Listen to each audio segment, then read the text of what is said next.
Okay, this video is for the quarter two class and for quarter five review. We're going to go through electron transport. So what have we done so far? What we've done is we started with a molecule of glucose, went to pyruvate. That was our glycolysis. That was our first step in processing carbohydrates with the end goal of making energy in mind. We did that in the cytoplasm, then we went through the pyruvate dehydrogenase complex, our ticket into the mitochondria. So that was our ticket into the mitochondria so we could do the Krebs cycle. So then in the mitochondria, we did the Krebs cycle. So we went through citrate makes isocitrate makes alpha ketoglutarate and so on. But the big deal of it was we made NADH, we made FADH2. So those are electron carriers loaded up with electrons. At this moment, that's where the energy, the calories from your food are right now. So that's like having a check for ATP. And we've used this analogy. If your patient writes you a check, that's equivalent to whatever amount of money the check is written for, but it's not spendable money. So this is equivalent to ATPs, but it's not spendable ATP. I can't go and drive my reactions with these. So I need a bank. I need a place to go cache these. I also, don't forget, have some NADH from the pyruvate dehydrogenase complex. I have some NADH from glycolysis, and that one's going to be another little bit of a complication. So anyway, I've got to be able to send all of these to the electron transport chain or the electron transport system. And that's where I'm going to cache my checks. That's where I'm going to convert those to ATP so that they're actually spendable money, spendable energy that I can use. So that's where we're going to go.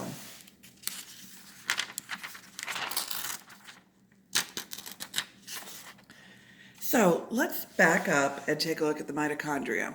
What I have found is that the easiest way to teach this, to make our point, is use a couple of analogies and start out very conceptually. So I have my mitochondria. My mitochondria has an inner membrane and it has an outer membrane. So this is my outer mitochondrial membrane.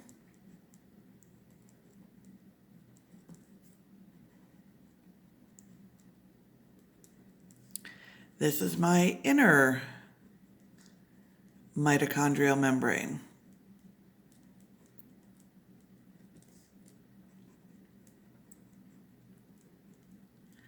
So those two membranes make two contained closed spaces. In the middle of the mitochondria, in the middle of that inner mitochondrial membrane, I have the mitochondrial matrix. In between the inner and outer membrane, I have the in between membrane space. So what that does is it gives me these two contained closed spaces. Even though, of course, as you know, this is a two-dimensional drawing of a three-dimensional thing. I still end up, even though they're irregularly shaped, with these two contained spaces. So we're going to use the analogy of a battery. So let's talk about a battery for a minute. So very simplistically, in a battery, I have at least two cells. So we're going to do a really simple two-cell battery. And you probably did something like this in general chemistry. You put something in one beaker, put something in another beaker, and put a wire in both, touch two wires to the bottom of a light bulb, and it lit up. If you haven't done that, you can watch it on YouTube. But anyway, how does a battery work? So last night you were charging your laptop, your cell phone, whatever gadget. So what was going on was you were using energy from the plug you had it plugged into, and you were causing a charge differential. You were causing a deviation from equilibrium. So that deviation from equilibrium is potential energy that we can use. So when you made those two solutions in general chemistry that you were going to stick the wires in, you were making unequal solutions in a way. So I have this deviation from equilibrium. When I'm completely away from equilibrium, that's my battery completely charged. Now I'm going to unplug my charger, my laptop, phone, whatever from the wall, and I'm going to let it run. So my phone right now isn't plugged in. So what's running it is some of the pluses are going that way, some of the minuses are going that way. Plus that way, minus that way. That going towards equilibrium is giving me the energy that's running my phone right now so I can do this video. If I get completely equilibrated, as in equal number of pluses and minuses on each side, my battery's dead. I've reached equilibrium. I have a dead phone. So it's going to be the same idea, but our cells are going to be the matrix and the intermembrane space. So rather than having our nice square cells like you kind of expect with a battery, we're going to have irregularly shaped ones. Little bit of an aside with the irregular shape. When you see a wrinkled membrane, think high surface area.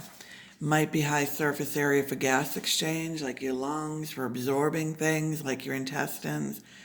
Might be high surface area for holding a lot of things. So many enzymes, other molecules, everything that we're going to talk about are embedded in that inner mitochondrial membrane. So I need lots of wrinkles, lots of surface area to have room for all that. A Hail Mary for quarter five, a Hail Mary board answer. If you get asked where some molecule is, where some enzyme is, and you have no idea, pick the inner mitochondrial membrane or the matrix. Odds are you'll be right. It's like the liver is the tissue level for so much stuff. You won't likely get offered both because so many things are embedded in the inner membrane facing the matrix, so they're kind of in both. So anyway, we're going to talk about some protein complexes. So they're one of the things embedded in that inner mitochondrial membrane. So I have these protein complexes embedded in that membrane. So here's what I want to do. I want to do oxidation and reduction over and over and over. And the reason I want to do that is I want to transport electrons. It is the electron transport chain. I want to transport electrons, but by doing that, I also want to move the protons, and I'm going to move the protons in a little bit different direction. So here's the analogy. One of you guys is sitting up in that seat in the very middle of the back row, view from the cheap seats, best seat in the house. So you're in that very middle seat and you're starving. You didn't have time to eat this morning. You are absolutely famished. So you go on your little Domino's app and you order a pizza. So you order a pizza, it comes to the door. So it comes to the door, I meet the pizza guy in the door and I get your pizza for you. You're just too famished, you're too weak to get up and get up. But I have to teach, so I can't walk it up there, I need to keep going. So I hand it to somebody at the end of the first row. Then they hand it to the next person, to the next person, to the next person. So it goes through 10 or 15 people before that pizza gets up there to you in the back row. They're a little slow too. So they take their time and they finally get your pizza up there. So you have kind of a cold pizza by the time it actually gets up there and they get around to doing this because they are really busy taking biochemistry notes, so they can't rush this. So you finally get your cold pizza. So that pizza has a lot less energy than it did when it came to the door. When I took the pizza from the Domino's guy, it was a nice hot pizza. So it contained a lot of energy. So with each person that handed it off, because they did hand it pretty slow, they were busy. With each person that handed it off, it cooled a little bit. So it got a little cooler with each person. It lost energy with each person. So by the time you got it in the middle of the back row, it didn't have an awful lot of energy left. But where did that energy go? Well, every time, or as time went by, and a lot of time, we'll say it took 20 minutes to get back to you, as time went by, that energy was going into the room. So it got handed off, a little bit of energy went in the room, handed off, a little bit of energy went into the room. So we did kind of, in doing that, the same thing we're going to do in an oxidation reduction reaction series. So granted, that little bit of energy went into the room, you don't notice the temperature change in the room because it's so big, but maybe it is 0.1 degree warmer or whatever.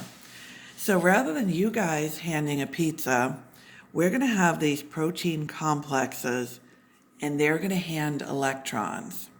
So what we're going to do is we're going to take, we'll say that NADH. We have NADH, we have FADH2, we have all kinds of things in the mitochondrial matrix. So first thing we have in that matrix is NADH. First protein complex is going to take the NADH, it's going to oxidize it, take it back to NAD, while it reduces something else, of course, and we'll come to that.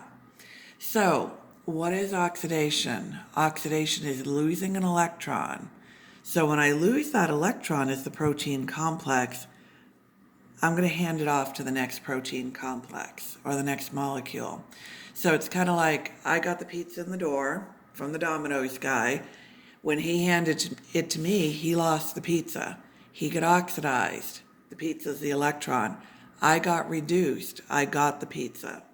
Now I handed it to the person at the end of the first row. I got oxidized. That person got reduced. They got the pizza. They handed it to the next person. They got oxidized. That person got reduced. So NADH just got oxidized, reduced the protein complex. Now I'm going to oxidize that molecule, reduce the next one. Oxidize that one, reduce the next one. So on, so on, so on. So I'm going to hand that electron down the electron transport chain. But like my pizza is getting a little cooler, a little cooler, a little cooler, a little cooler as it goes along. My electron's losing a little energy, losing a little energy, losing. So here's where that energy is going. So the pizza put the energy in the form of heat into the room. The protein complexes are putting the energy in the form of protons into the intermembrane space. So what I'm going to do in the process of doing this is I'm going to build up a proton gradient in that intermembrane space. So I'm getting a lot more pluses in this contained area than I have in this contained area. So you'll hear several different terms for that proton gradient. It's an electrical gradient. It's an electrochemical gradient. It's a proton gradient. What's H plus? Protons.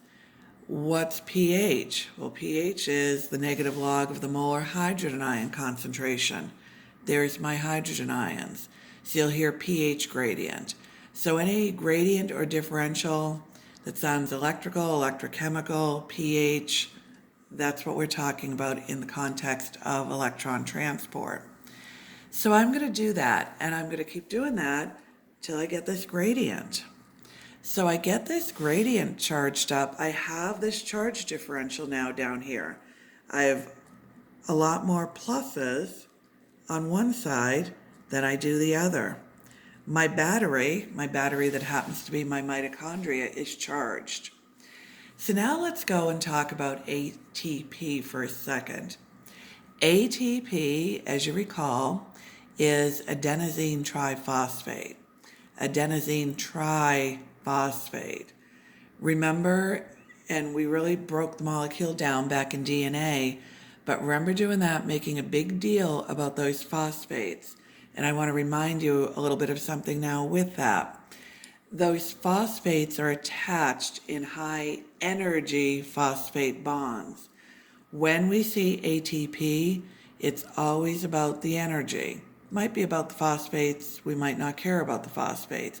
We always, always, always care about that energy. So when we break a high energy phosphate bond, we do it because we want the energy. We need that energy to drive a reaction or whatever we're doing. So we also at times need to be able to make high energy phosphate bonds. So that's what we're going to do now. So what I want to do is I want the energy, or I'm doing this to get the energy, to replace the energy or have the energy to make a high energy phosphate bond and attach another phosphate back onto ADP, di, to make ATP, triphosphate. So our ATP, as we've seen, is a big budgeting exercise, and we've done that. But by doing the budgeting exercise, sometimes it's kind of easy to get away from the why we're doing it. It's like money. In your office, you're going to keep very close track of how much money comes in. You're going to keep very close track of how much money it costs you to run your office. You're going to do that because if the money coming in isn't more than the money going out, you're not going to have that office very long. So we've got to be making more ATP, or at least the same amount of ATP as we're using. The place where we get the energy to replace the energy or have the energy to make that high energy phosphate bond is through all the processes we're doing. We've only looked at carbs so far, but we took that glucose contained that energy, contained whatever calories are in it from the food you ate, not usable energy. We went through glycolysis. We got a couple of ATP, that's usable energy. We got a couple of NADH, wrote your checks, not usable energy yet. We did the pyruvate dehydrogenase complex. We wrote a couple of checks for ATP. We got that NADH, not usable energy yet. Then we did the Krebs cycle, got the NADHs, got the FADH2s. We got more checks written to us, not usable energy yet. So now we're in electron transport, we're at the bank, we're cashing those checks. So that NADH contained the energy. When we oxidized it, brought it back to NAD, the energy's gone. It's going through here. Now we have this proton gradient built up. That's where the energy is now. We have a fully charged battery. So now we're going to take these protons and we're going to let them back into the matrix. So just like if I let these pluses go this way, the minuses go this way, the process of doing that, the process of going to equilibrium, gives me the energy, generates the energy I need to run my phone, run my laptop, whatever. We're going to have a complex that allows these protons back in. So all of these protons are going to go back in now into the matrix. I'm going to equilibrium. The process of going through this protein complex gives me the energy to put that phosphate back on to ATP. And I get my ATP, it didn't fit in the matrix, but I get my ATP now in the matrix. So very conceptually, that's how I get my ATP. So now what we're going to do is we're going to say we took a little chunk of that inner mitochondrial membrane out, and we're going to blow that up and take a look at it and name the complexes. So it's like we took this little piece and we're going to blow it up. Excuse me, I'm sorry. We're going to blow it up the size of a piece of paper, and we're going to look at exactly what's going on. So this is going to be analogous to going back to the pizza. I took the pizza to from the Domino's guy, and now let's say I name everybody I hand the pizza to, getting to you in the back row. So it's a name after a name after a name, but we're doing exactly the same thing. So kind of the nitty-gritty details that go with the conceptual idea that we just did. Couple things just quick with this though before we go there. Be a little careful in multiple choice questions. In quarter five, this catches you guys a little bit more because you feel a little bit more pressured with test taking time.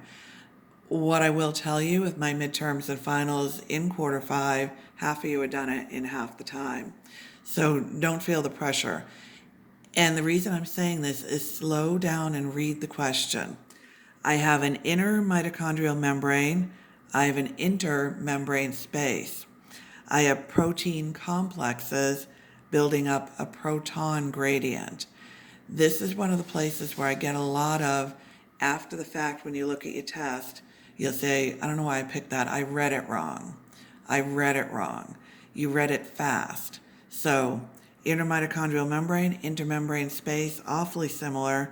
Protein complex, moving protons. So be a little careful reading, just so you don't do that. Okay, so let's take this little piece and let's blow it up and do a big picture on the other page, or on another page.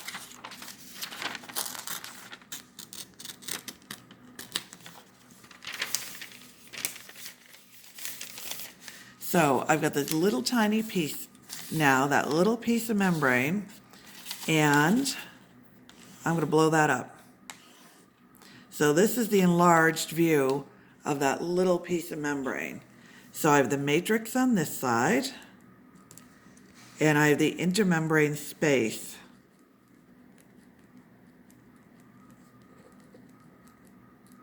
On this side. So this wide thing is the membrane. So now I'm going to draw my complexes in there. So I'm going to draw my complexes and I'm going to number my complexes. So I've got complex 1, I've got complex 2. I've got a molecule in here too called coenzyme Q. I have a complex 3. I have a cytochrome C. I have a complex 4. I have a complex 5. So here we're going to get kind of nuts and bolts and talk about what goes where. So first molecule I'm going to start out with is, I'm going to say I have a molecule of NADH. I made NADH in the Krebs cycle or the pyruvate dehydrogenase complex, because by the time I'm in the pyruvate dehydrogenase complex, I'm in the mitochondria. Or by the time, I'm making the NADH, I'm in the mitochondria. So I made my NADH. I'm going to oxidize it. So I'm going to oxidize it. It's going to enter complex 1, and I'm going to oxidize it. So NADH is going to go to NAD. So this is always a little difficult to write, and I'm never sure quite how to do it. So after you watch this, decide how you want to do yours. What I'm doing now is that list. I took the pizza from the Domino's guy. I handed it to Brittany. Brittany handed it to John. John handed it to Harry. Harry handed it to, Elizabeth, whatever. Who handed it to who, to who, to who? That's kind of what we're doing now.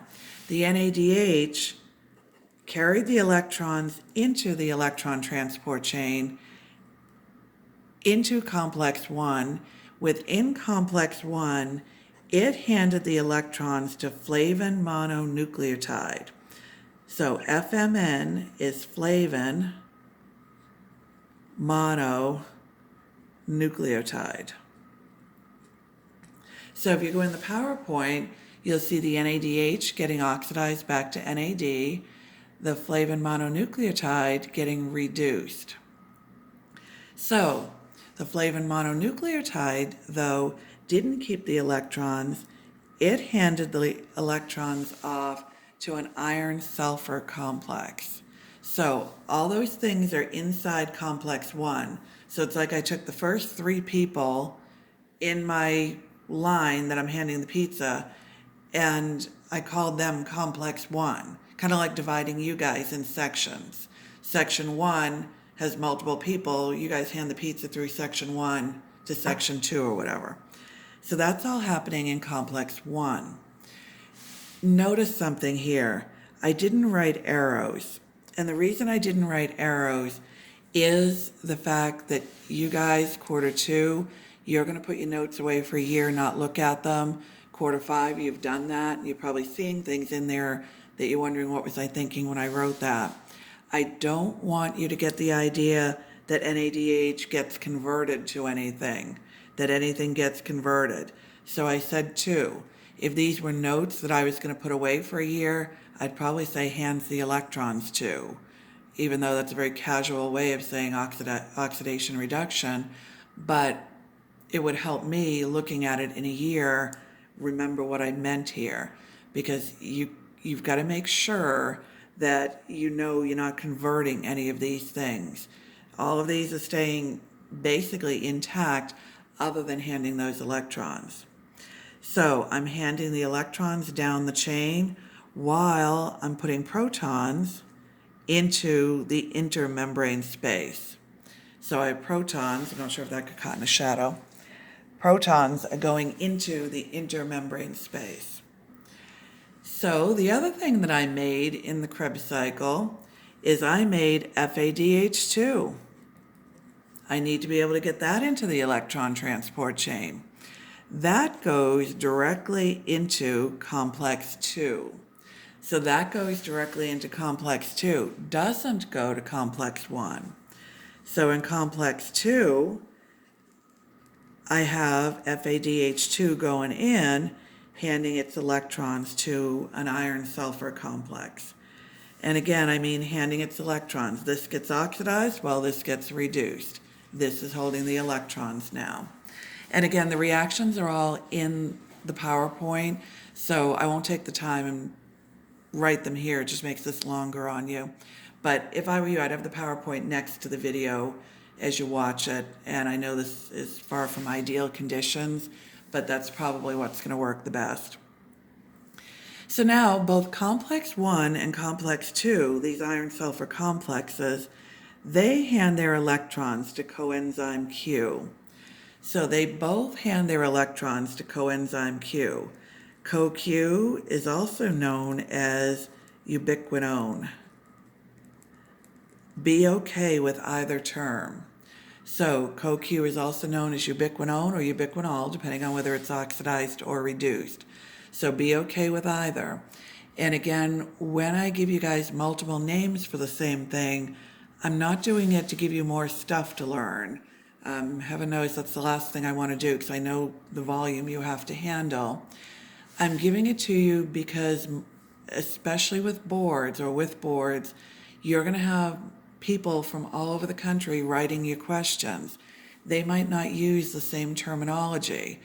This terminology is used in equal prevalence. If it wasn't, I wouldn't bother giving it to you. So equal probability of you seeing different names.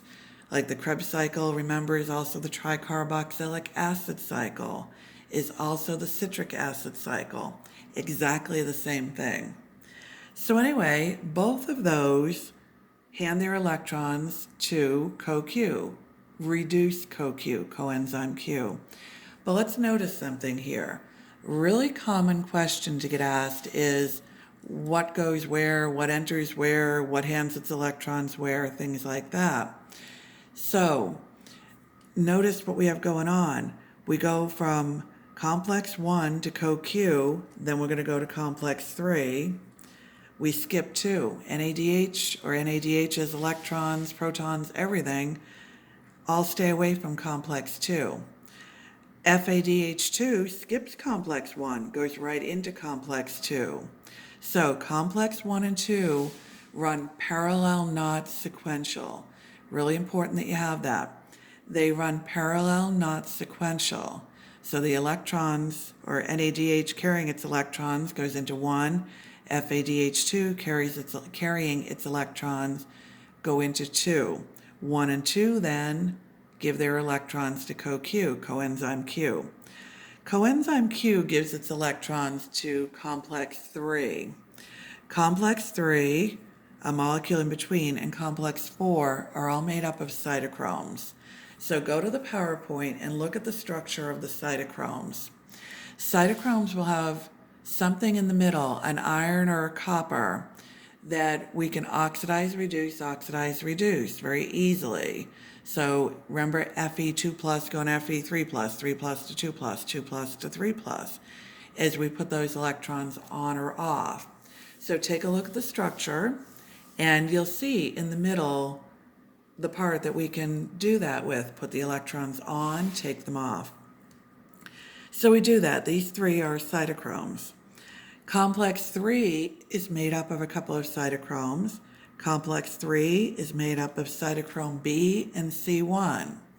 So, like I gave the electrons, from NADH to flavin mononucleotide to an iron sulfur, I give the electrons from CoQ to cytochrome B to C1. That's my trip through complex 3.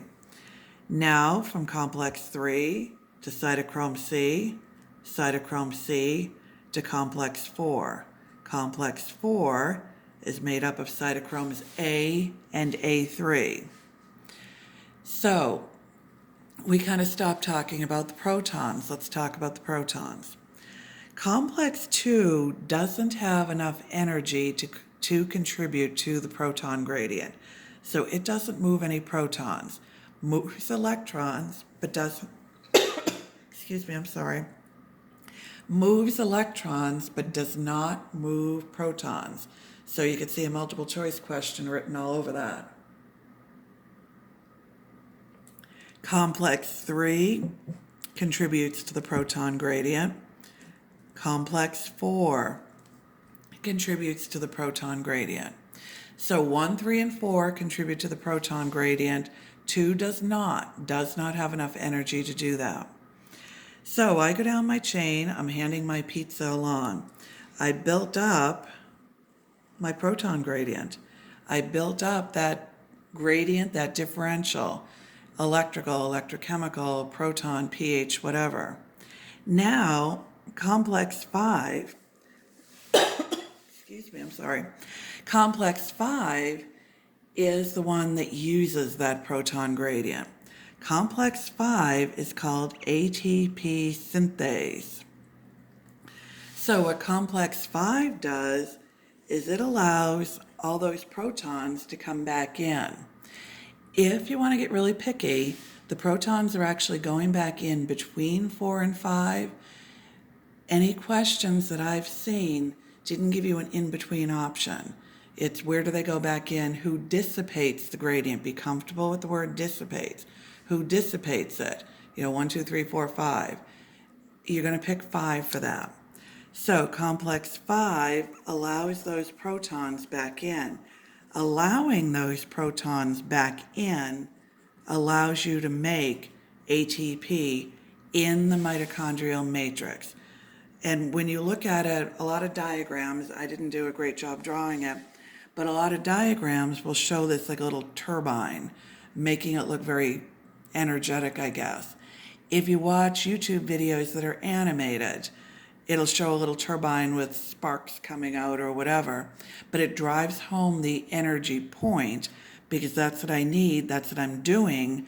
I'm harnessing that energy to replace the energy or to have the energy to make that high energy phosphate bond. So the only two names that I've seen very much that we worry about are complex 5 is ATP synthase. Complex 2 is also known as succinate dehydrogenase. Where do you see that? Remember that enzyme in the Krebs cycle that linked Krebs to electron transport? Or, another way of saying the same thing, linked Krebs to the inner mitochondrial membrane? This was it. So complex 2, which is succinate dehydrogenase, is also, it's the enzyme in the Krebs cycle. It's the complex in electron transport. So in the Krebs cycle, it's making the FADH2. In electron transport, it's using it, getting the energy back out of it. So that's that literal physical link between the two processes. So make sure you're okay with things like Where's NADH enter? Complex 1. Where's FADH2 enter? Complex 2. Where does complex 1 send its electrons? Don't pick 2 because it doesn't. It sends its electrons to CoQ. CoQ to where? 2, 2 to 3, 3 to cytochrome C to 4. What complexes build up the proton gradient? 1, 3, and 4. What complex dissipates? 5. What complex moves electrons but not protons? 2. So it's like 1, 3, and 4 make the money, 5 spends the money, complex 2 just, lays on the couch and does nothing. So 1, 3, and 4 make the money, build up the energy, 5 uses the energy, spends the money, complex 2 just kind of hangs out, doesn't do anything in terms of building up an energy gradient. Okay, so that's the nitty-gritty. Now let's talk about something else, still related to electron transport. Let's go back, let's see if I have it so we don't have to draw it again. Let's go back to that diagram, and this was from the Krebs cycle, and we were talking about how many ATP that we're going to get out of a molecule of glucose. The term, actually, when I see this now, I forgot to say it. The term I should have been using is the complete oxidation of a molecule of glucose is worth 38 ATP or produces 38 ATP. So when you see that term, complete oxidation, you're going to think, convert all my equivalents to the real thing, to ATP. Okay, so let's go back and look at what we made where. And we're going to start bottom up a little bit. So I made NADH and I made FADH2 in the Krebs cycle. Excuse me, I'm sorry. My protein shake is getting to me. So, not my Oreos, really. So, my NADH, my FADH2, I made in the Krebs cycle.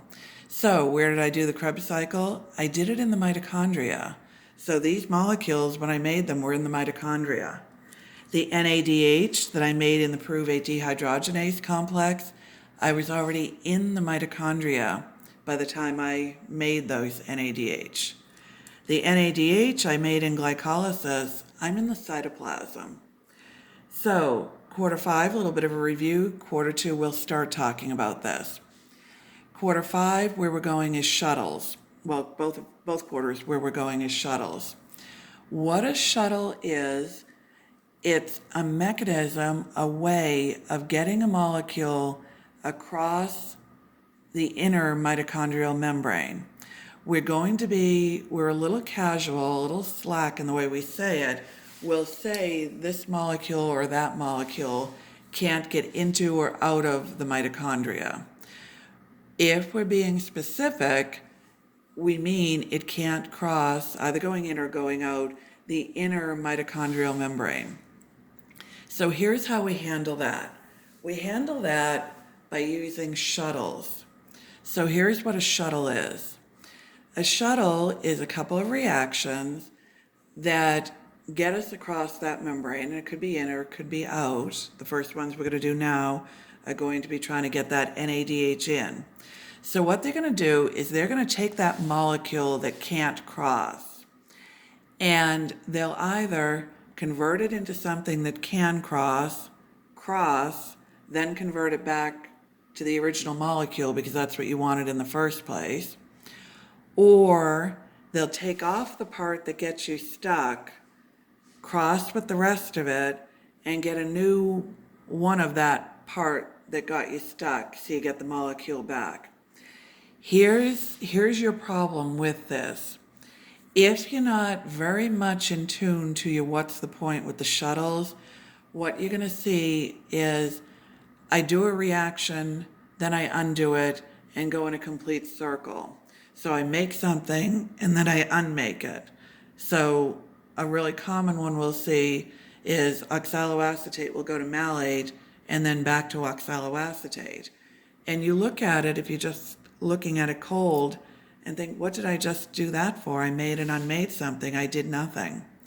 What you missed in it, if you're thinking that, And if you ever see a reaction where I did nothing, I made and unmade something, the Y in the middle is most likely going to be that I crossed, either in or out, the inner mitochondrial membrane. And we'll say it more generally, we'll say I got into or I got out of the mitochondria. So we're going to do the first one.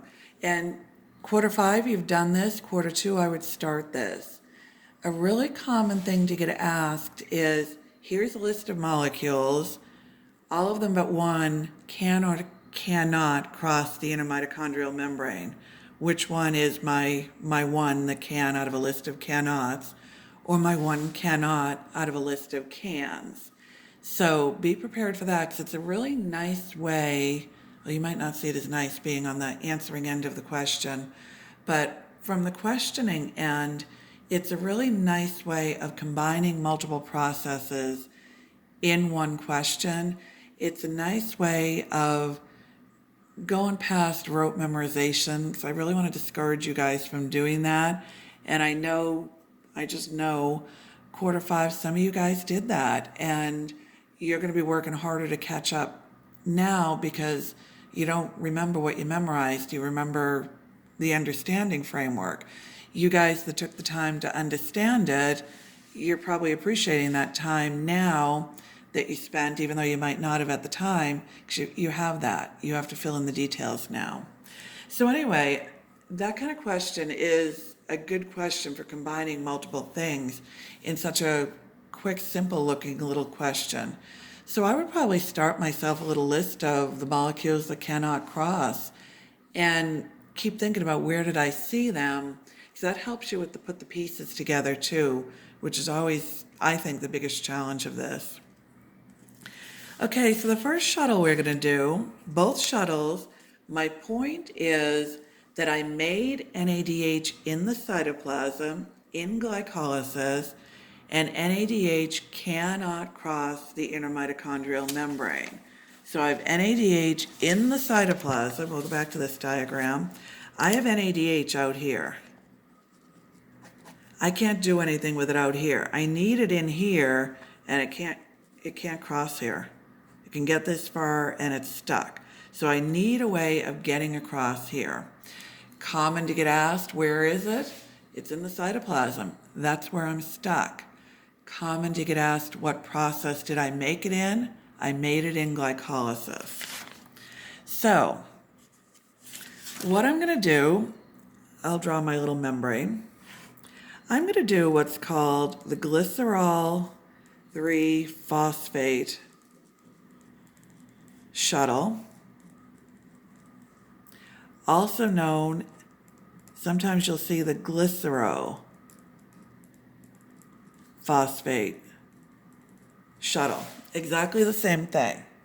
So this shuttle takes place in places like your brain, skeletal muscle, places like that. So I'm going to put my cytoplasm on this side of my membrane. I'm going to put my mitochondria on this side. So I have my NADH. I have my NADH that I made in glycolysis. It's in the cytoplasm. It can't get across here. It's stuck, but I need it down here to get the energy out of it. So what I'm going to do with that NADH is I'm going to oxidize it, because I don't really care about the NAD part of it. When I have that H on there, at that moment, that's where the energy from my food, from my fuel that I took in, that's where the energy is right now. The NAD is kind of my carrier. It's an electron carrier loaded up with electrons. I want the electrons. That's the important part. So I'm going to oxidize my NADH back to NAD. I took the electrons off, but let's go back to oxidation and reduction. When I take the electrons off of something, I've got to put them on something. I can't just take them off and leave them there. So I put them on something. What I'm going to put them on is a molecule of DHAP. So I'm going to reduce DHAP. When I reduce DHAP, I get glycerol 3-phosphate. So really what I did, and the structures are in any biochem book, what I did is I took the electrons off of here. They're on here now. So they're on here. Why did I do that? I did that because glycerol 3-phosphate can cross the membrane. Again, you guys, let me remind you quick in case you're drawing along with me or anything. If it starts with G, write it out. Because what was the other GL something 3-phosphate we had? Remember in glycolysis, I had glyceraldehyde 3-phosphate. So I had a glyceraldehyde, now I have a glycerol, so they can blend together on you. So glycerol 3-phosphate, carrying those electrons, now went into the mitochondria. So I don't really want glycerol 3-phosphate. It doesn't go into the electron transport chain anywhere. I want the electrons. That's what I need. So I'm going to oxidize now glycerol 3-phosphate back to DHAP. I'm going to take the electrons back off. When I take them off, I put them on something, but my something that I put them on is FAD, not NAD. So I put them on FAD, I made FADH2. Now that can go into complex 2, go through all my stuff, go through the electron transport, rest of the electron transport chain. My DHAP can go back out, do the whole thing over again. A name you'll never find in any book for this shuttle is this. It's a Shaw name. But it was the name that I used to remember I put the electrons onto FAD, not NAD. When I do this, I don't have enough energy to put them back onto NAD. So I put them back, or I put them onto FAD. Remember, FADH2, not accounting for heat, is only going to be worth 2 ATP each. So the NADH that went in was worth 3 ATP, but since I had to use the shuttle now, I only got a molecule worth 2 ATP back out of it. So I got ripped off. So that's one shuttle. We're going to go back and talk about something with this in a minute, but we're going to do another shuttle first. So the other shuttle we're going to do, we're doing it for exactly the same reason. It's called the malate aspartate shuttle. I hear you guys saying aspartate sometimes, so I don't know if aspartate, if I'm speaking Canadian or not. Anyway, it doesn't matter. This one takes place in the liver, in the kidney, in the heart, places like that.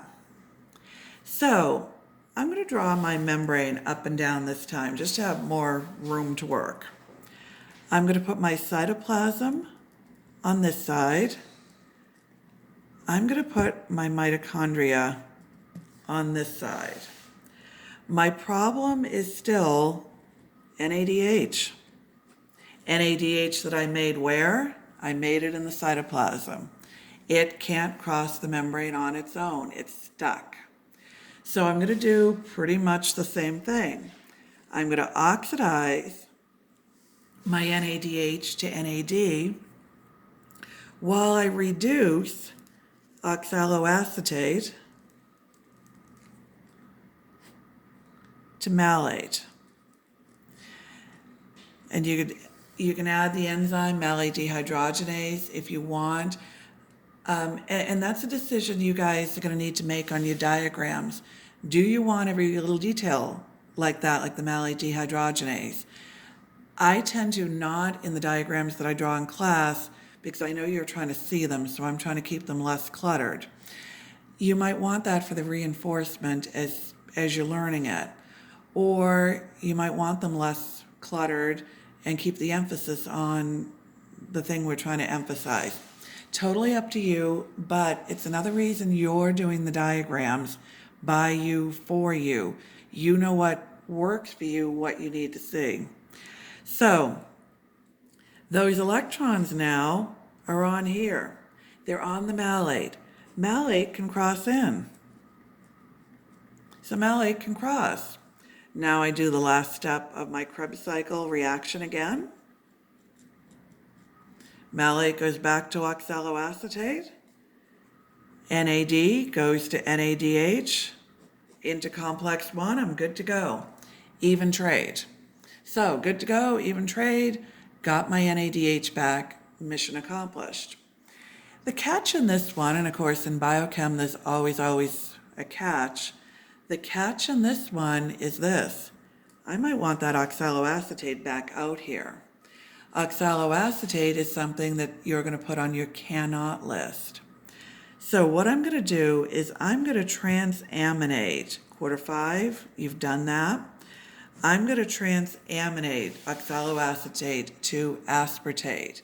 As in, I'm going to put an amino group on it. Quarter 2, if you haven't taken biochem before, you don't know what I'm talking about, but don't worry about it. We're going to come to that.